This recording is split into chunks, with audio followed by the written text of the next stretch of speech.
सुन रहे हैं सिंगर दिलीप दीवाना, राइटर अमलेश सज्जन को आवाज में।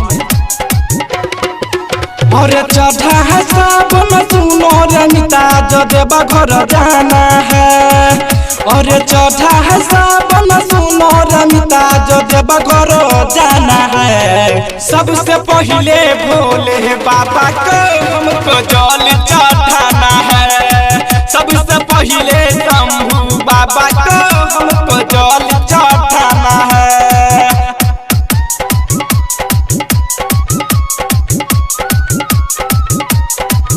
बोली बोली बाबा सोमेश्वरनाथ की।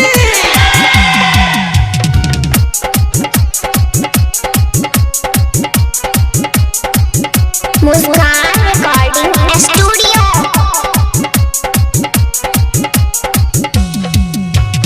बन के कमरिया देवघर नगरिया पाँव पैदल सबको जाना है।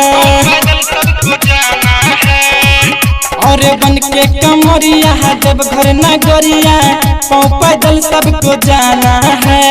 कहीं चुभेगा कंकर पत्थर किसी से मुझे नहीं डरना है।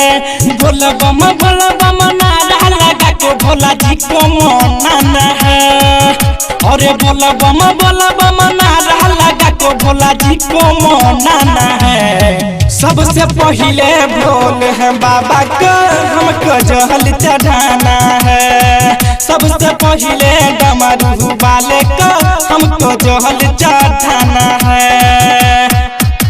अभी आप सुन रहे हैं मुस्कान रिकॉर्डिंग स्टूडियो की प्रस्तुति। बोली बोली गरीबनाथ बाबा की।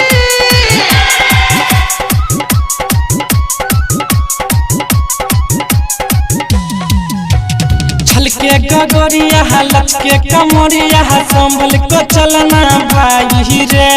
संभल को चलना भाई रे। छलके गगरिया लचके कमरिया संभल को चलना भाई रे।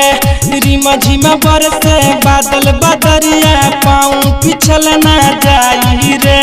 भांग धतूरा खिला को भोला जी को लुभाना है।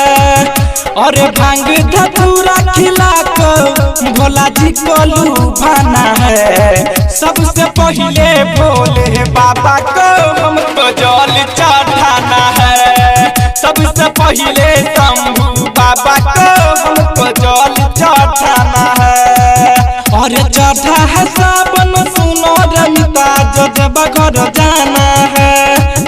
और चढ़ा है सावन सुनो रमिता जो देवा घर जाना है। सबसे पहले भोले बाबा को हमको जल चढ़ाना है। सबसे पहले बैजू बाबा को हमको जल चढ़ाना है।